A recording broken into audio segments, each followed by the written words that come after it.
Bonjour. À l'accueil ce mercredi après-midi, Ilham gère tout. Elle désinfecte la caisse entre chaque spectateur et vend pop-corn et places de cinéma. Il n'y a pas beaucoup de clients, du coup ça fait que je peux gérer les deux en même temps. Ils viennent en confiserie comme ça, ils peuvent payer la totalité, les places et la confiserie en plus. Donc ce sera la salle numéro 1, vous pourrez directement entrer en salle. Malgré une réouverture fin juin, l'affluence a été divisée par 10 cet été, avec 200 spectateurs par jour. L'équipe a donc dû s'adapter. Il y en a qui sont encore au chômage partiel, donc on tourne, donc Natacha, Ilham et moi. En général, en moyenne, c'est 3 personnes par jour. Au lieu de 6. Beaucoup de films ont été décalés et c'est vrai qu'il n'y a pas de film qui a été porteur en fait. Donc les gens n'avaient pas forcément envie de venir au cinéma. Et effectivement, avec Tenet, les Nouveaux Mutants, on aura forcément du monde. Et c'est déjà le cas.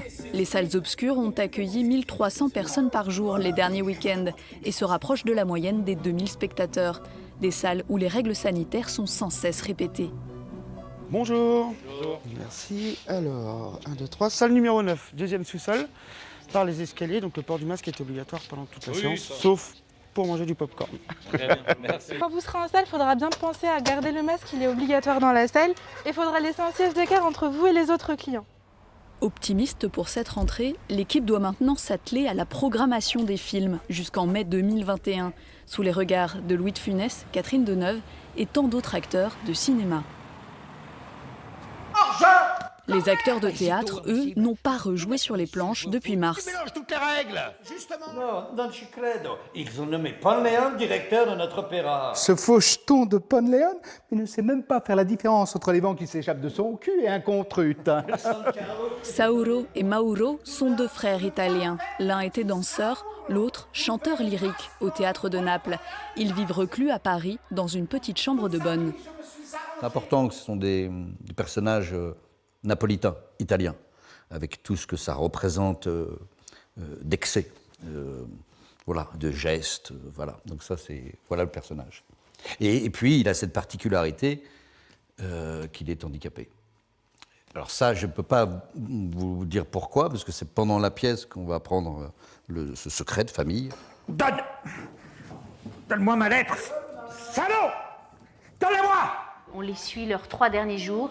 Ces deux frères qui s'aiment, qui s'adorent, qui vivent depuis 25 ans tous les deux ensemble et qui à la fois s'aiment beaucoup et à la fois ils n'en peuvent plus d'être dans cette chambre de bonne l'un sur l'autre depuis toutes ces années. Deux frères confinés, un écho puissant à notre propre vécu. Pourtant, Emmanuel Ray avait choisi cette pièce de Dorine Ollier, Fratelli, il y a 3 ans. Je ne savais vraiment pas que ces résonances, ce texte allait avoir des résonances aussi fortes aujourd'hui, car ayant vécu le confinement, comme tout un chacun, il y a de l'amour tous les jours, mais il y a forcément des tensions tous les jours aussi. Un confinement mal vécu par cette troupe, dont le théâtre n'a pas rouvert depuis mars. Tu peux être très éloigné et tu peux être ici. Et c'est d'ici qu'on va développer le Puccini et tu vas en faire des caisses et tu vas... Alors les répétitions et la perspective d'accueillir à nouveau le public mi-septembre transcendent l'équipe. C'est plus possible un monde sans culture, on y va. Et c'est vrai qu'on a une chose un petit peu volontariste de se dire allez, on y va, même si c'est difficile, quoi.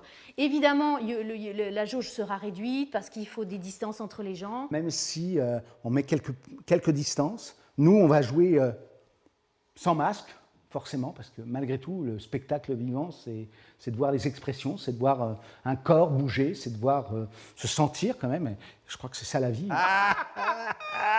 Peut-être qu'ainsi, vous ne chierez plus sur la part.